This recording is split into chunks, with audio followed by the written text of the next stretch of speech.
तुम्हें शर्म नहीं आती? दोस्त तुम्हारा हमेशा मजाक बनाते हैं, हर बार तुझे ही टारगेट करते हैं। तेरा ईगो हर्ट नहीं होता क्या? Ego is the enemy. ये किताब तुझे सिग्मा बना देगी। दोस्त तुम्हारा मजाक उड़ाने से पहले 1000 बार सोचेंगे। तुम्हारा ऑरा ही ऐसा बन जाएगा कि लोग तुमसे डरने लगेंगे। तुम अपने फ्रेंड सर्कल में सबसे सुपेरियर दिखोगे।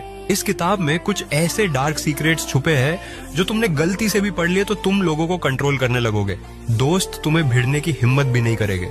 अगर तुम्हें भी ये बुक चाहिए तो फॉलो करके कमेंट करो सिग्मा और शेयर करो अपने ऐसे दोस्त को जिसको सिग्मा बनने की जरूरत है।